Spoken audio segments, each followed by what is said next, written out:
오늘 크리스천 라이프 세 번째 성찬, 하나님의 환대라고 하는 그러한 내용에 대해서 같이 살펴보고자 합니다. 먼저 이끄는 말씀입니다. 요한계시록 3장 20절 말씀 우리 같이 읽겠습니다. 시작.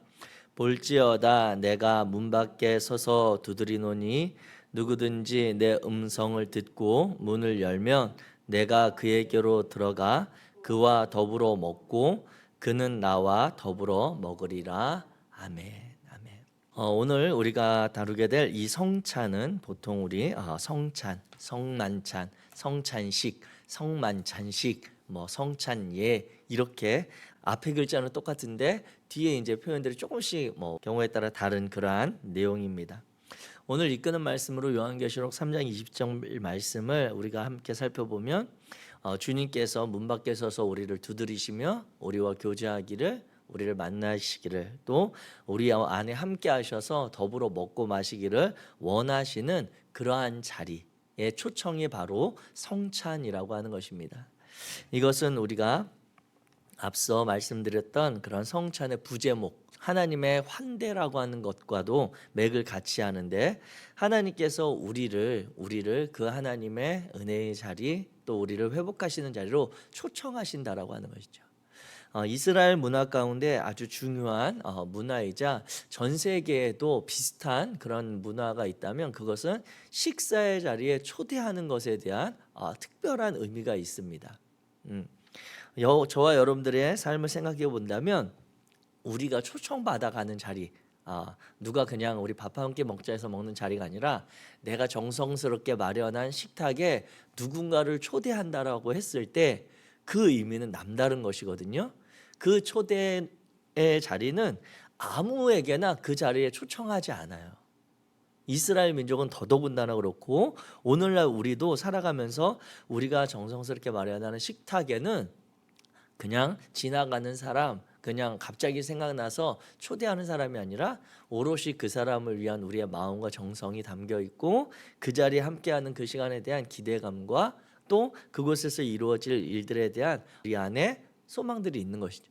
그래서 이 성찬 예식, 성찬식에 우리가 참여한다고 하는 것은 이전에 우리 성도님들은 어떤 마음으로 이 성찬식에 참여하셨는지 잘 모르겠지만 이제부터는 좀 다른 마음으로 참여하셔야 됩니다.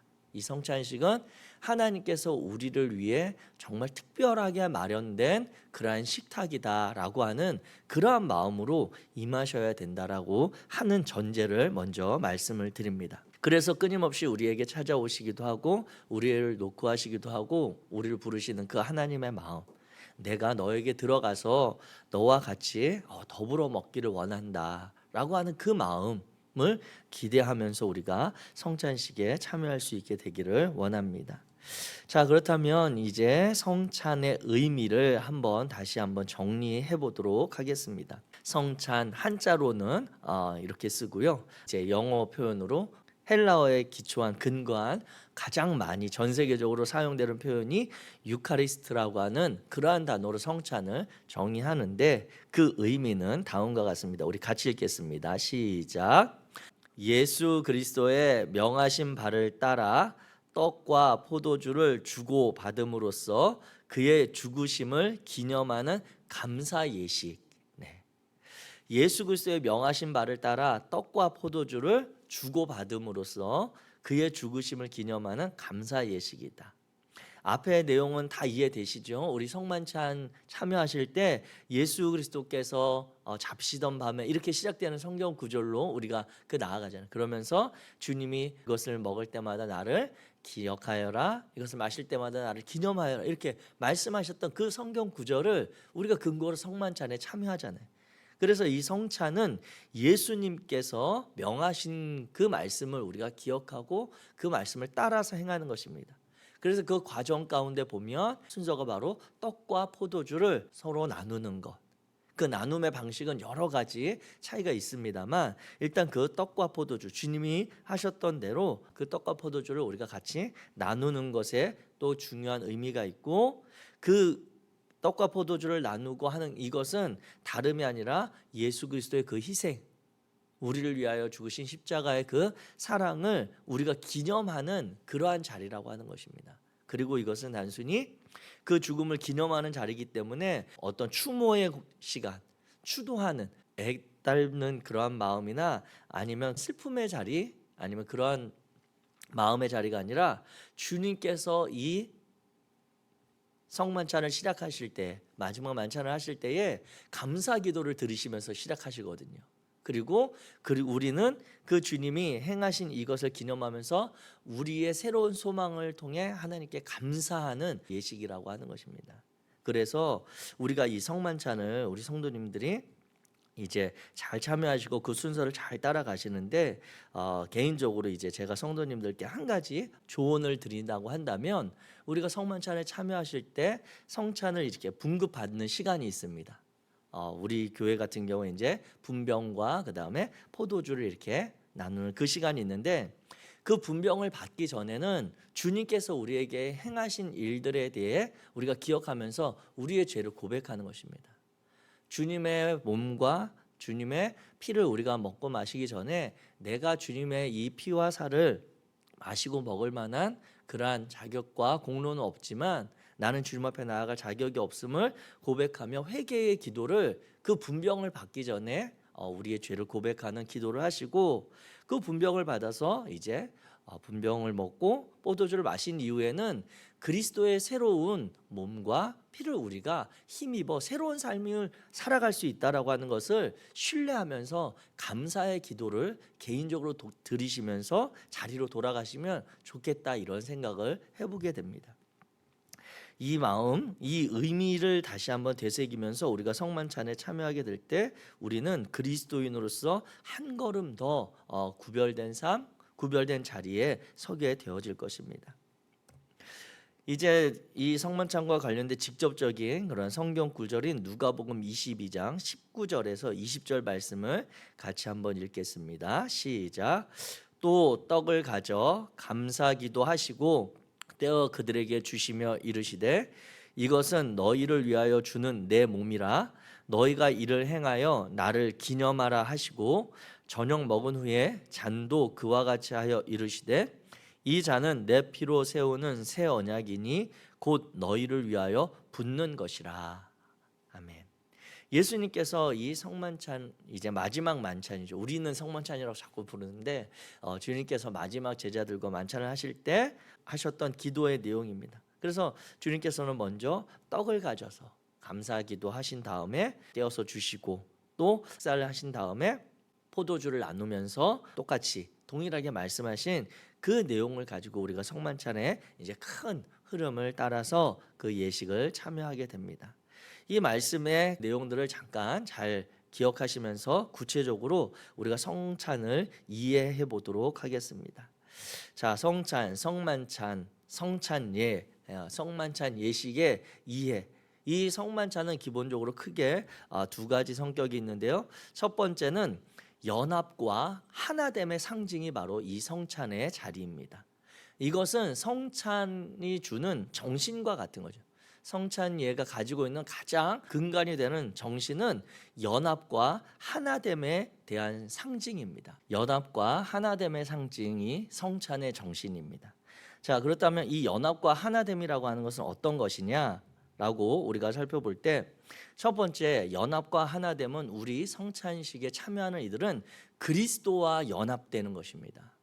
다른 것이 아니라 예수 그리스도와 우리가 연합되어지고 그분의 살과 피를 기념하는 그 자리를 통해 다시 그리스도와 우리의 정체성이 연합되어지는, 하나 되어지는 그러한 의미가 있는 자리가 바로 성찬식입니다. 또 이 연합과 하나됨의 그 성찬의 상징은 사도들, 이 예수 그리스도의 그 만찬에 참여했던 사도들, 그리고 그 사도들의 가르침을 받아 교회 공동, 죄송합니다.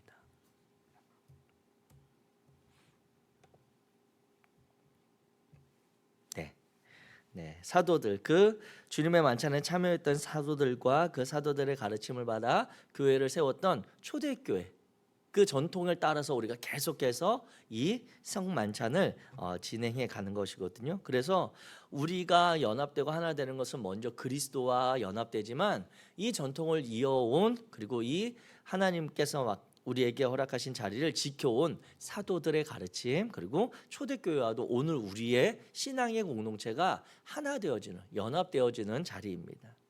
또 이 연합 성찬을 통해 우리는 전 세계에서 이 성찬을 행하는 모든 그리스도인, 그리고 그리스도 공동체와 연합하게 되어집니다. 그래서 여러 가지 그 교단이나 아니면 여러 가지 뭐라 그럴까요? 교단 말고 조금 더 이렇게 더 큰 범위의 그런 구분들, 카톨릭이나 아니면 또 우리 개신교나 아니면 또 뭐 동방정교회나 아니면 또 뭐 여러 가지 그런 교단들의 전체적으로 행하는 성례의 두 가지가 바로 세례와 성찬입니다. 교단마다 나름대로 가지고 있는 또 다른 그 교단의 교리에 따르는 그러한 자리들이 있지만, 전 세계 모든 예수 그리스도를 향한 신앙의 고백을 하는 이들의 그런 공동체들이 인정하고 공인하는 성례, 거룩한 예식은 바로 세례와 성찬, 이 두 가지거든요. 그래서 우리는 이제 머리로는 예수 그리스도와 연합되어지고, 세로로는 시간적으로 사도들과 초대교회와 연합되어지고, 가로로는, 횡으로는 전 세계 이 성찬 예식을 행하는, 성례를 행하는 그런 그리스도인들과도 하나 되어지는 그러한 시간이 바로 성찬의 그런 상징적인 시간이 되겠습니다. 자, 두 번째로 이 성찬의 이해에 있어서 우리가 기억하게 되는 것은, 이 성찬은 또 그런 하나 되고 연합되는 아주 아름다운 그런 정신을 구현하는 자리도 맞지만, 이 성찬은 끊임없이 논란과 교회 분열의 요인이 된 것도 사실입니다. 왜냐하면 그것은 이 성찬을 행하는 방식, 성찬에 이루어지는 과정에 있는 그런 여러 가지 순서들에 대한 의미의 이해에서 차이가 생겨나요. 그래서 이 성찬은 하나 되기도 하지만, 교회들이 여러 가지 지금 장로교니 감리교니 아니면 깔뱅파니 루터교니 하는 이러한 것들의 분열의 원인이 되어진 것도, 그런 지점이 되어진 것도 바로 이 성찬이라고 하는 것입니다. 그래서 이 성찬을 크게 5가지로 이제 부르거든요. 첫 번째, 이 성찬을 부를 때 떡을 떼기라고 부르는 그러한 모임들이 있습니다. 이것은 예수님께서 자신의 죽음을 의미하는 그런 자리에서 떡을 떼면서 말씀하셨던 그것을 기념하는 자리다라고 해서 떡을 떼기라고 이렇게 부르기도 합니다. 두 번째, 이 성찬을 나눔과 그리고 거룩한 친교의 자리다 이렇게 부르기도 합니다. 나눔과 거룩한 친교, 이것은 코이노니아라고도 보통 하는 그러한 자리인데, 예수님의 죽음과 부활을 나누며 그리고 그분과 거룩한 친교를 갖는다라고 하는 그런 의미입니다. 즉 앞에 있었던 주님과 연합하는 그러한 의미를 담고, 주님과 그렇게 그 시간들을 통해서 서로 간에 그 떡을 나누는 그러한 시간들을 같이 가지고 있다는 거죠. 특히 교회 공동체 안에서 이 코이노니아라고 하는 친교는 다양한 형태로 나타나기 때문에, 이 성찬 같은 경우에는 특별히 구별해서 거룩한 친교다 이렇게 부르는 그러한 의미도 있습니다. 세 번째가 이제 성찬에서 전 세계적으로 가장 많이 사용하는 감사의 식사다라고 하는 그러한 표현이 있습니다.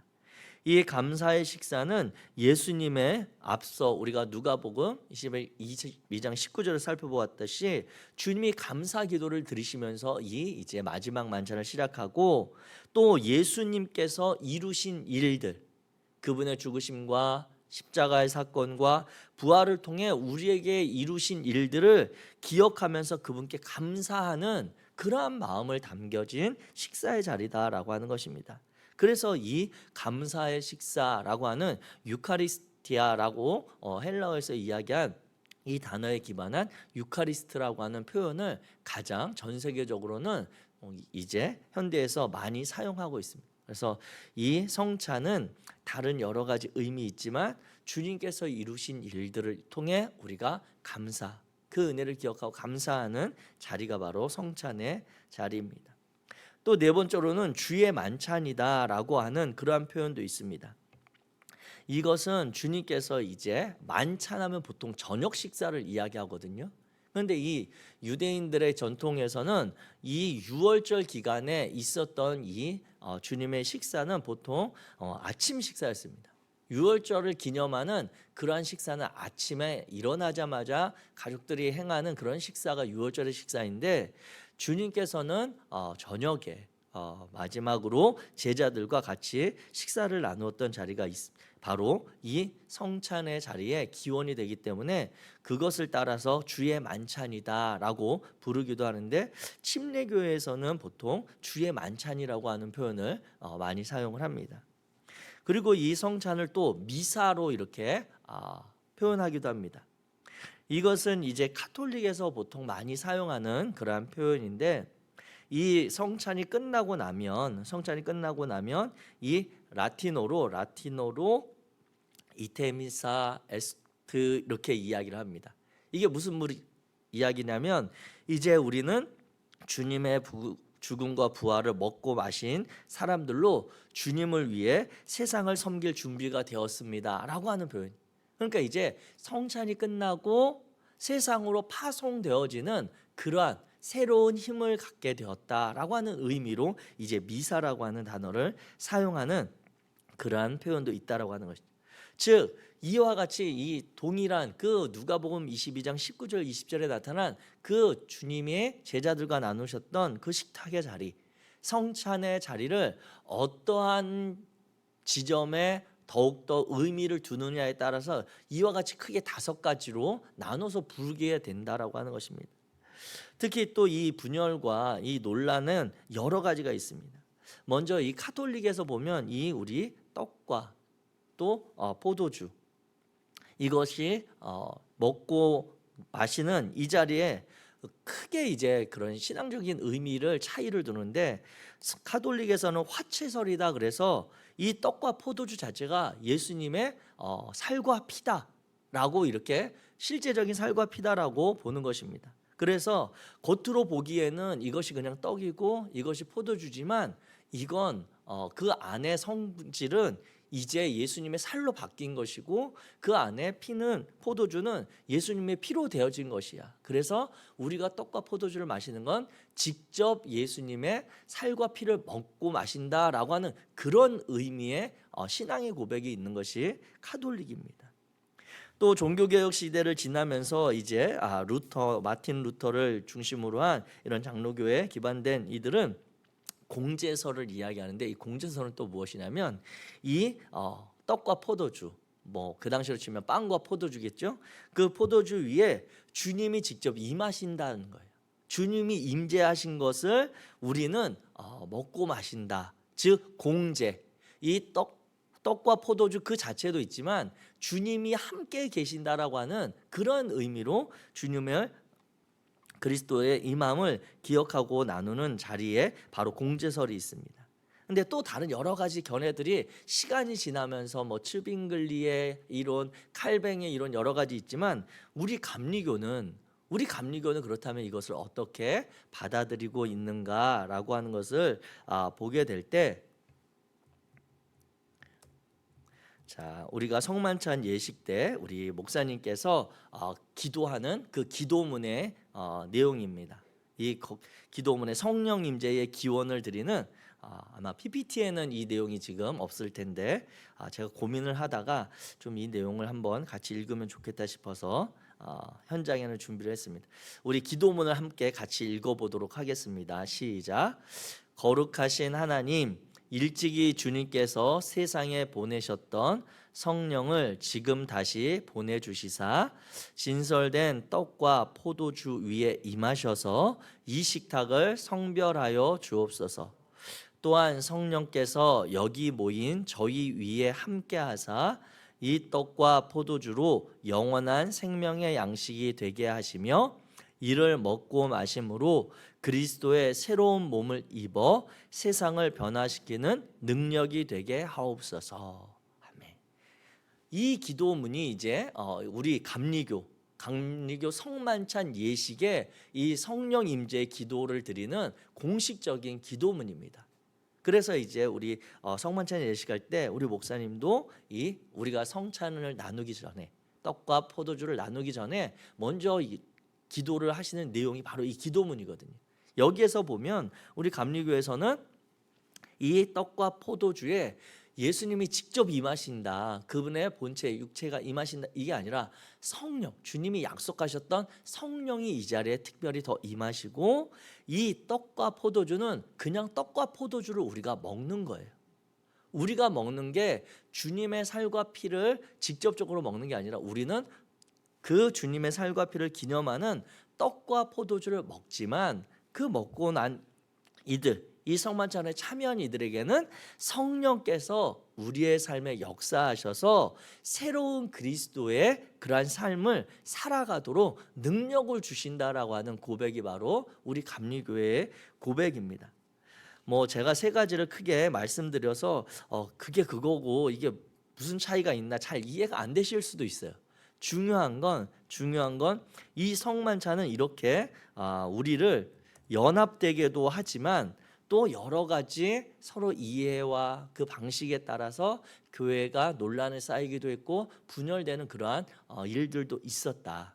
그 가운데 우리 감리교는 이 성만찬 예식을 주님과 하나 되는 그러한 시간, 주님께서 우리에게 행하신 일들을 기념하며 감사하는 예식으로 참여하지만, 그 과정에 있어서 우리는 성령께서 우리 안에 함께 하시고 우리를 변화시키는 능력을 주신다라고 하는 그 고백이 담긴 시간이라고 하는 것입니다. 이와 같이 성찬에 대해서 기본적인 이해를 갖고 이제 이 성찬에 담긴 의미를 우리가 조금 더 세 가지로 나눠서 살펴보고자 합니다. 첫 번째, 이 성찬은 우리가 예수님께 환영받는 자리입니다. 이 예수님께 환영받는 자리는 이 크게 세 가지로 또 그 내용을 살펴볼 수가 있는데, 그것은 바로 예수님께서 우리를 손님으로 부르시고 또 예수님을 초대할 수 있는 그러한 자로 이끄십니다. 마가복음 5장에 가면 예수님이 삭개오를 만나는 장면이 있습니다.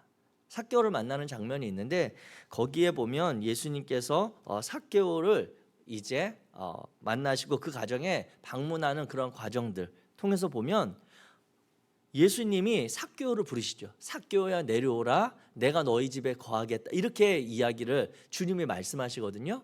그러면서 삭개오와 예수님의 인격적인 만남의 자리가 그 자리에서 이루어집니다. 즉 예수님이 삭개오를 부르신 것처럼 이 성찬의 자리는 하나님께서 우리를 초청하시는, 그리스도와 연합되는 자리로 우리를 손님으로 초대하는 거예요. 우리가 어떤 자격이나 우리가 합당한 공로가 있어서가 아니라 하나님이 우리를 부르신 자리예요. 그래서 우리를 부르시는데, 또 마가복음 5장의 삭개오에 보게 되면 그 예수님을 만난 삭개오가 그 이후로 결단하죠. 그러면서 내가 다른 사람에게서 취한 것, 거짓으로 취한 것, 탈취한 것, 속인 것 있다면 4배로 갚기도 하고 내가 그것을 다 돌려주겠다라고 하는, 다른 이들을 향해 나아가는 예수 그리스도를 만나고 그 예수 그리스도의 경험을 다른 이들에게 돌려주는 그러한 모습으로 변화가 되어지는 이야기가 나옵니다. 즉 예수님은 우리를 부르시고 손님으로 초대한 이후에 우리를 통해 예수님을 다시 만날 수 있는, 예수님이 우리 안에 살아 역사하실 수 있는, 예수님의 우리 안에 모실 수 있는 자로 이끌어 가시는 자리가 바로 이 성찬의 자리라고 하는 것입니다. 그래서 단순히 이 성찬은 내가 하나님의 은혜를 받는 자리다라고 하는 것에서 그치는 것이 아니라 그 예수 그리스도가 내 안에서 이제 새로운 일들과 능력을 행하실 수 있도록 도우신다라고 하는 것을 기억하시기 바랍니다. 두 번째, 예수님이 우리를 환영하는 그러한 자리는 하나님을 환영하는 것이고 또 전혀 마음에 두지 않았던 우리의 이웃을 환영하는 것입니다. 즉 예수 그리스도와 연합되어지고 예수 그리스도의 손님으로 초대받은 우리는 그것을 단순히 예수 그리스도만 받아들이는 것이 아니라 그분을 통해 우리에게 보이신 하나님의 사랑, 본질적으로 우리와 관계 맺기 원하셨던 그 하나님을 우리가 마음에 다시 모셔드리는 것이며, 또 그 이전에는 우리가 전혀 관심 두지 않았던, 우리 이웃들에게 그 주님의 사랑을 가지고 나아가는 자리라고 하는 것입니다. 그래서 우리 감리교 그 기도문에 있었던 세상을 변화시키는 능력이 되게 해달라고 하는 이것이 단순히 우리와 하나님과의 관계뿐만 아니라 우리 이웃들, 세상을 향한 하나님의 그 마음으로 확장되어지는 자리라고 하는 것이죠. 그래서 이 성찬에 참여한 이들은 이제 우리가 하나님께 용납되어진 것처럼 다른 이들도 용납하는 삶, 다른 이들을 예수 그리스도의 은혜와 사랑 안에 초청하는 삶으로 바뀌어야 하는 것입니다. 자, 이 성만찬의 세 번째 예수님이 환영하는 그 의미는 그리스도인 공동체를 세워가는 구체적이고 실제적인 방법입니다. 그리스도인 공동체, 우리 그리스도인의 공동체의 특징이 무엇이 있을까요? 우리 그리스도인의 공동체. 여러 가지 이제 우리 그리스도인 공동체 하면 교회를 생각하면서 우리 교회는 어떠한지, 우리가 실제로 출석하고 있는 이 교회의 모습을 생각하기 쉽지만 그것을 더 본질적으로 내가 그리스도와 연합되었고 나와 같은 이 신앙을 가진 이들이 함께 모인다라고 하는 그 의미가 무엇인지를 생각해 보게 됩니다. 그것은 끊임없이 우리 그리스도인 공동체는 하나님의 그러한 조건 없는 사랑과 은혜를 통해 우리가 새로운 삶, 새로운 은혜, 그리스도인이 되었다고 하는 것을 고백하는 공동체거든요. 이것은 바꾸어 말하면 그 은혜와 사랑을 받은 이들이 다른 이들도 조건 없이 받아들이고 용납하고 그들을 사랑하며 함께 교제해가는 그러한 공동체라고 하는 것입니다. 그렇기 때문에 이 예수 그리스도의 피와 살을 먹고 마시는 이 성찬의 자리는 모두가 동등한 그러한 위치와 동등하게 우리는 하나님의 은혜가 필요하고 예수 그리스도의 그 희생을 우리는 기념하는 것으로 모두가 하나 될 수 있는 것입니다. 그래서 그 일을 구체적으로 보여주고 실제적으로 당신과 내가 주님 안에서 하나 될 수 있습니다. 물론 생각이 다르고 신분이 다르고 성별이 다르고 여러 가지 차이가 있을 수 있지만 우리는 이 예수 그리스도를 향한 동일한 믿음의 고백, 그분께서 명하신 이 예식을 행함으로 우리가 하나 될 수 있습니다라고 하는 것을 인정하는 자리가 바로 이 성찬의 자리라고 하는 것입니다. 이와 같이 우리가 이 예수님께 환영받는 자리, 그것은 우리가 주님께 환영받았다라고 하는 기쁨과 감사의 자리도 되지만 우리에게 그 환영을 베풀며 살아가라고 하는 주님의 또 거룩한 도전이 있는 자리라고 하는 것을 기억하시기 바랍니다. 네. 빨간색으로 표현되어진 부분이 이제 빈칸에 채워 넣으시면 되겠습니다. 예수님께 환영받는 그 자리가 성찬의 첫 번째 그런 의미가 담긴 그러한 자리다. 이것은 내가 환영받는 데서 그치는 것이 아니라 하나님께서 우리에게 기대하시는 또 다른 환영, 초청하는 그러한 의미의 자리다라고 하는 것입니다. 자, 다 기록을 하셨을까요? 우리 네, 우리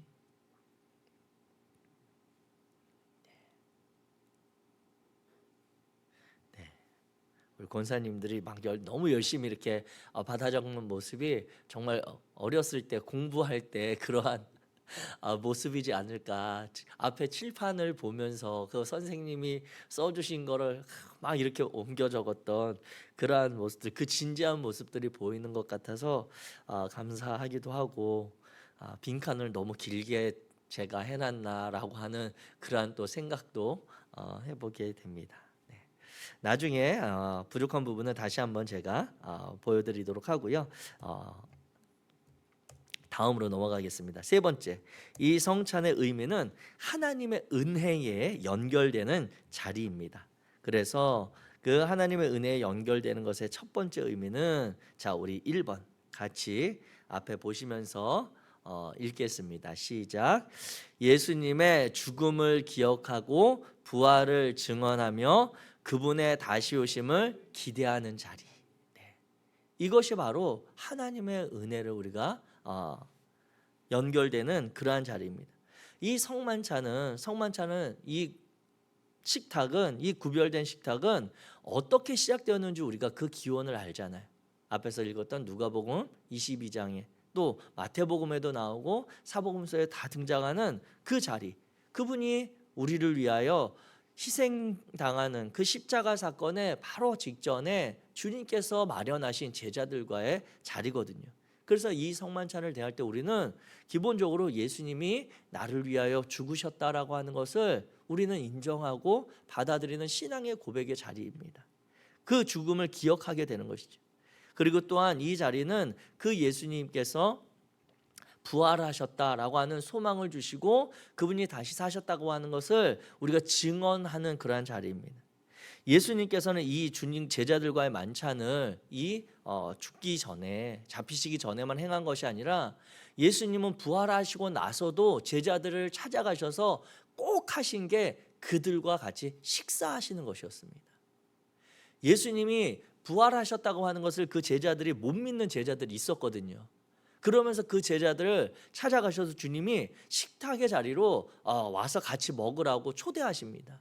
우리가 잘 아는 베드로, 예수님을 3번 부인했던 베드로를 찾아가서는 그 3번 부인한 베드로를 위해 직접 불을 피우시고 너희가 잡은 생선을 좀 가지고 오라고 하시면서 그 자리에 함께 하시면 그 3번 또 베드로야 네가 나를 사랑하느냐 이렇게 물으시면서 그 베드로를 회복시켜주는 과정 가운데 주님이 빼놓지 않고 하신 게 바로 함께 식사하는 자리였다라고. 그래서 이 주님의 만찬, 더 특별히 귀한 음식이 있는 그런 자리가 아니라 예수님께서는 자신과 연결되어지고 관계 맺는 자들을 꼭 식탁의 자리로 초청하셨고 그 자리에서 함께 교제하시면서 그들과 관계를 맺어가셨다고 하는 것인데, 이것은 죽기 이전에도, 잡히시기 이전에도 행하셨던 일이고 부활하신 이후에도 나타나셨던 그러한 모습이라고 하는 것입니다. 그래서 사도행전과 고린도전서에 보게 되면 이 예수님의 이 성찬에 대해서 먹고 마심으로 우리가 주님의 그 죽으심과 부활을 기념한다라고 이렇게 사도 바울은 고백합니다. 즉 우리가 이 성찬을 행하는 것은 주님의 죽으심을 기억하고 부활을 증언하는 자리라고 하는 것을 기억하시기 바라고요. 다음으로 이 기억해야 할 것은 주님이 오실 때까지 이것을 지키라고 말씀하셨거든요. 그래서 우리가 이 성찬을 행하는 것은 주님이 다시 오실 것이다라고 하는 그 믿음을 가지고 그 성찬을 계속 행하는 거예요. 주님의 말씀하셨던 말을 이루어 가실 것이라고 하는 그 믿음이 있기 때문에 우리는 이 성찬의 자리를 기억하고 참여하는 것입니다. 두 번째, 하나님의 은혜에 우리가 연결되는 그 의미는 이 성찬의 자리는 같이 읽습니다. 우리 앞에 시작. 하나님의 환영과 자비가 나타나는 결정적이고 완벽한 표징입니다. 이 성찬은 하나님께서 죄인 되었던, 그리고 이 성찬의 자리에 또 참여했지만 세상과 버타며 살던 하나님의 뜻에 예수 그리스도를 닮아가는 일에 우리가 또 완전하지 못했던 부족함들을 하나님께서 아무런 이유 없이 다시 받아주시는 자리라고 하는 것입니다. 그래서 하나님의 우리를 환영하시는 자리가 있고, 또 하나님께서 우리의 연약함들을 붙드시고 우리의 죄에 대해서 용서하시고 긍휼히 여기시는 그 자비가 나타나는 자리라고 하는 것이죠. 이 성찬에 참여할 때 어떤 자격이 있어서 그 성찬에 참여하는 이들은 없습니다. 내가 어떤 온전한 신앙, 내가 어떤 40일 금식 기도를 했기 때문에 나는 이 성찬에 참여할 자격이 있어라고 그렇게 이야기할 수 있는 것은 아무에게도 없다라고 하는 것이죠.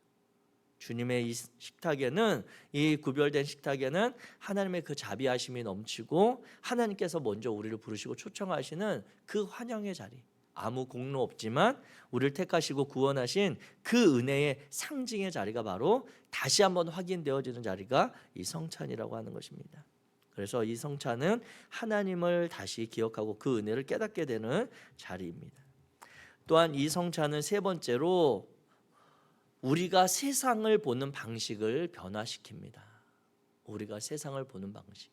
앞에서도 예수님께 환영받는 거기서도 연결되어지는 내용입니다만, 우리가 세상을 보는 방식, 그 전에 세상 가운데 살아가게 되어질 때 철저하게 우리는 이 세상 가운데서 주고받는 문화, 기브 앤 테이크 문화, 내가 다른 이들에게 한 만큼 보상받을 것을 기대하는 그러한 문화 가운데 살아가지만 이 성찬의 자리는 그렇지 않다라고 하는 것이죠. 하나님이 우리를 값없이 부르시고 하나님께서 우리에게 값없이 그 구원의 은혜를 베푸셨기 때문에 우리는 그 하나님의 그 마음을 가지고 세상을 다시 보는 그러한 은혜를 경험하게 되어지는 것입니다. 이 성찬에 온전히 참여한 하나님의 뜻에 따라서 참여하는 이들은 그 성찬에 참여하기 이전과 이후의 삶이 성령을 통해서 변화되어지고 달라질 수밖에 없다라고 하는 것을 이 성찬 예식은 우리에게 도전하고 있는 것입니다. 사랑하는 성도 여러분, 우리가 하나님의 은혜를 경험하는 자들로서 먼저 그 은혜를 깨닫고 그 은혜를 맛본 자들로서 우리가 하나님의 그 은혜에 합당한 삶을 살아가는 주님의 제자들이, 하나님의 자녀들이 되어야 하겠습니다. 이와 같이 이 성찬은 우리로 하여금 하나님의 은혜에 연결되도록 그분께서 우리에게 베푸신 은혜가 무엇인지 기억하고 우리에게 기대하시는 그분의 마음이 무엇인지를 다시 한번 돌아보게 하는 자리입니다. 세 번째 성찬의 의미는 이제 변혁하는 성령을 기대하게 하십니다. 변혁하게 하는, 단순히 변화, 조금 달라지는 그러한 성령이 아니라 완전히 변혁이라고 하는 것은 혁명과도 같은 그러한 변화를 이야기하는 거잖아요. 완전히 달라진 그러한 삶을 성령께서 우리에게 기대하시는 그러한 자리입니다. 첫 번째로는 성령의 일하심을 기대하며 임재를 기원합니다.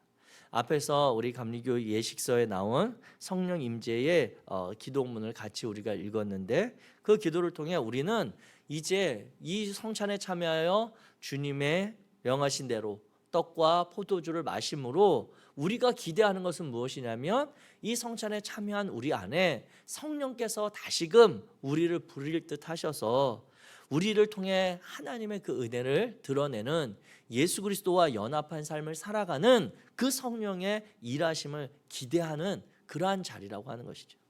그래서 성령께서 일하심을 우리는 간절히 기원하는 그러한 기도를 드리고 참여하게 되는데 그것에 대한 이 성령의 일하심은 이제 하나님에게서 연결됩니다.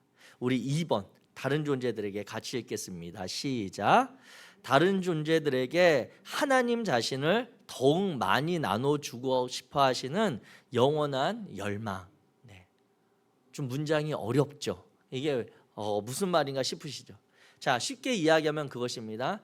하나님께서는 끊임없이 하나님의 자녀된 이들에게, 하나님의 백성된 이들에게, 바꿔 말하면 구원받은 우리들에게 하나님 자신을 우리에게 나눠주고 싶어 하신다는 거예요.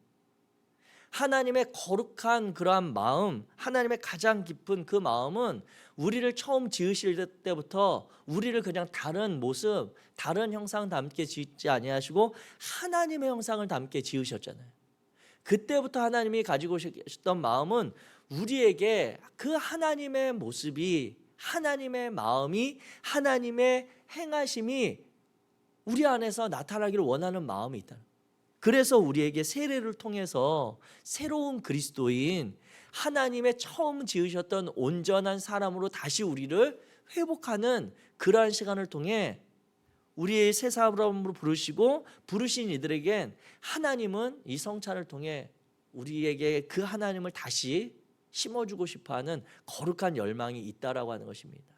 그래서 예수 그리스도를 통해 우리를 초청하시고 하나님의 은혜에 연결되도록 우리를 부르셔서 하나님이 우리가 어떤 존재였는지, 어떠한 삶을 살았는지 깨닫게 하시고 다시 그 예수님의 피와 살을 기념하는 그 시간을 통해 다시 우리에게 성령께서 용기 주시고 성령께서 우리 안에 역사하시면서 하나님이 어떻게 이 땅 가운데서 당신의 백성들과 함께 살아가는지를 보이고 싶어하는 그 하나님의 본질적인 마음이 이 성찬 안에 담겨 있다라고 하는 것입니다. 그래서 이 성찬은 단순히 어떤 때가 되어서 절기가 되어서 행하는 예식이 아니라 이 성찬은 정말 너무나도 거룩하고 구별된 자리라고 합니다.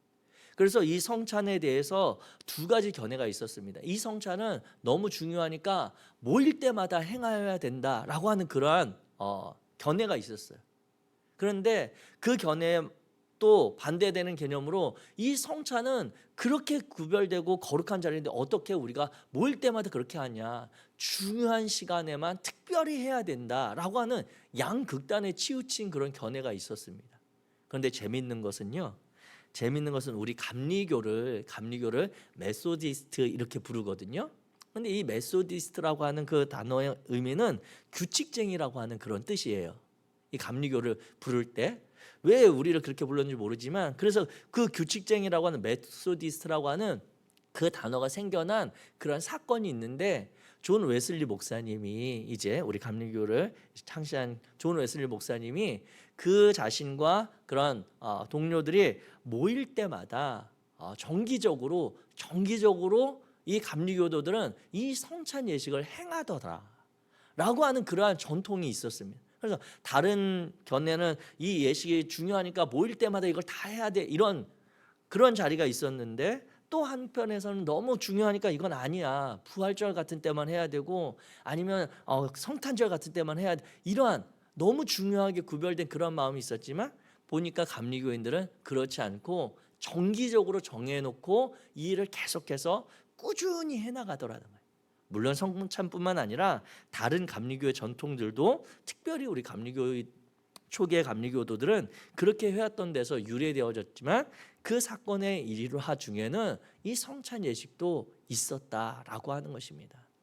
이 성찬은 그만큼 하나님께서 우리에게 다른 것이 아니라, 일부 다른 것이 아니라 하나님이 우리를 어떻게 사랑하시고 용납하시고 은혜 베푸셨는지 우리가 기억하고 있는 그 하나님에 대한 상을 하나님은 우리에게 너무나도 나눠주고 싶어 하시는 거예요.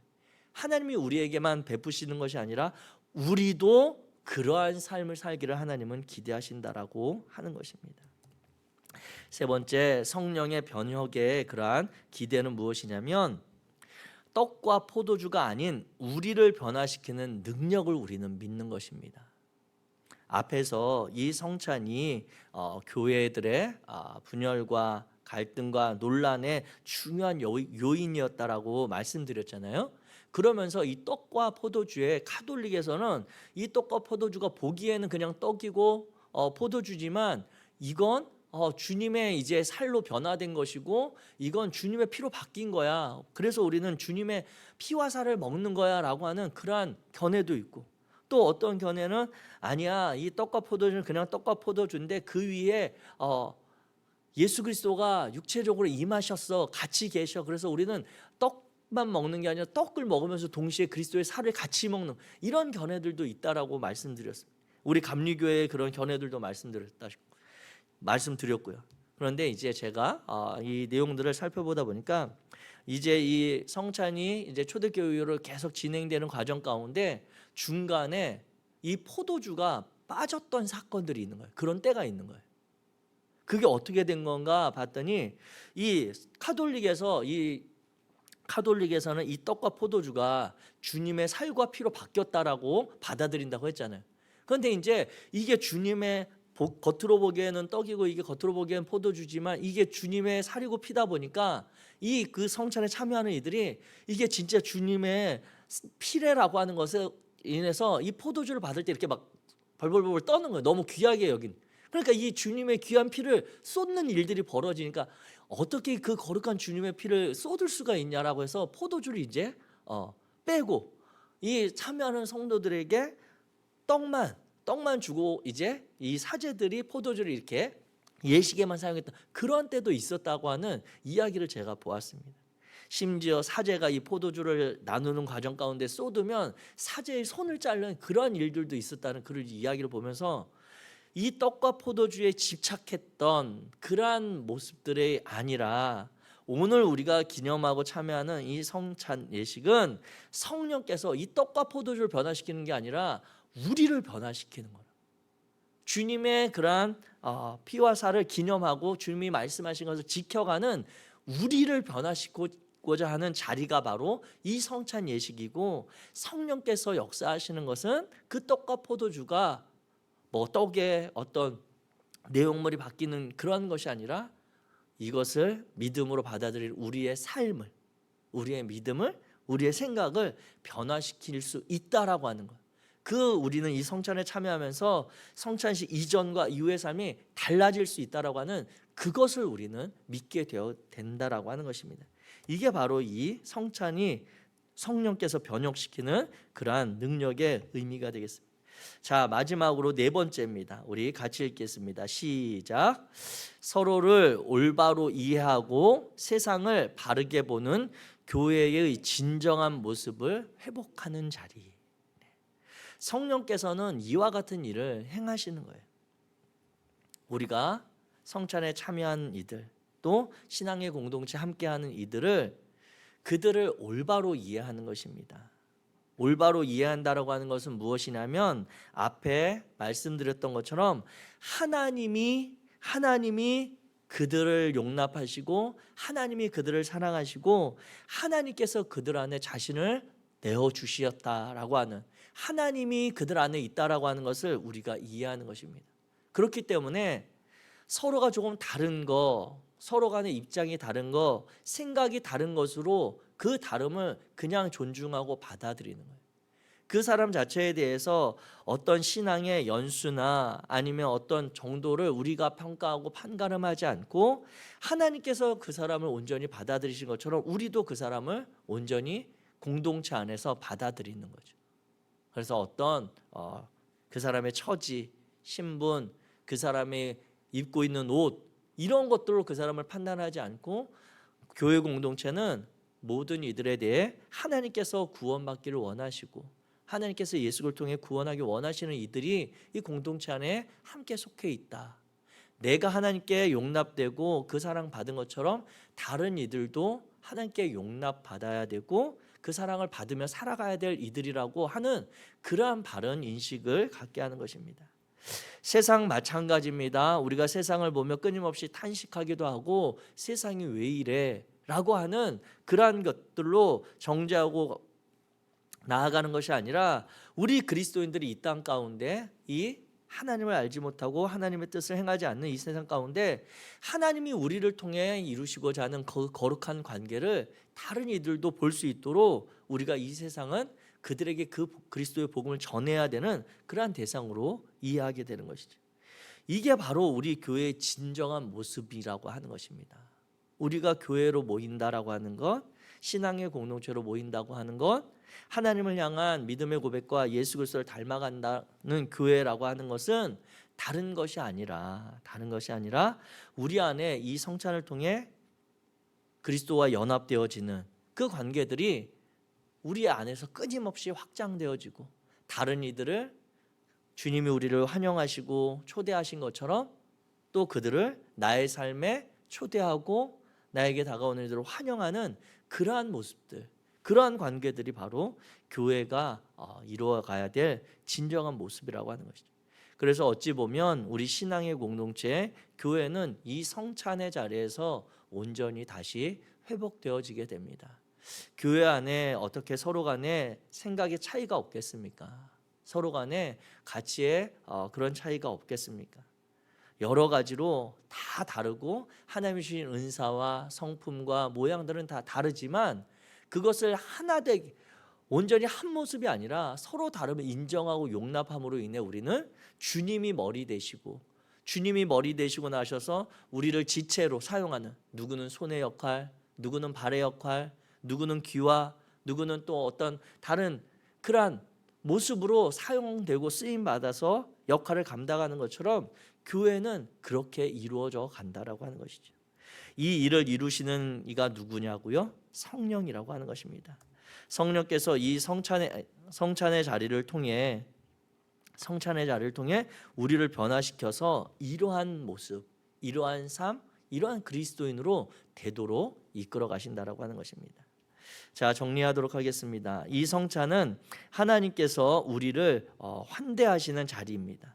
하나님께서 우리를 환대하시는 그 이유와 목적은 분명합니다. 그분께서는 우리를 사랑하시고 우리에게 자신의 형상, 자신의 끊임없이 나눠주심으로 인해 예수 그리스도를 닮아가도록, 그래서 그리스도인의 삶을 살아가도록 우리를 부르신다라고 하는 것이죠. 저와 여러분들이 이 성찬에 참여하실 때 기존에도 정말 특별한 마음으로 구별된 마음으로 정말 잘 참여하셨지만 이 성찬을 다시 이제 우리가 행할 때에 그때에는 정말 이 의미들을 생각하면서 내가 그리스도와 연합되고 하나님께서 내게 은혜를 주시는 것에 감사하며 이 이후로 나이가 다시 새로운 삶으로 살아갈 힘과 용기를 얻는 그러한 시간으로 참여하시면 우리 안에 큰 은혜, 정말 새로운 신앙의 전환점들이 일어날 줄로 믿습니다. 우리 안에 행하실 여호와 하나님을 기대합니다.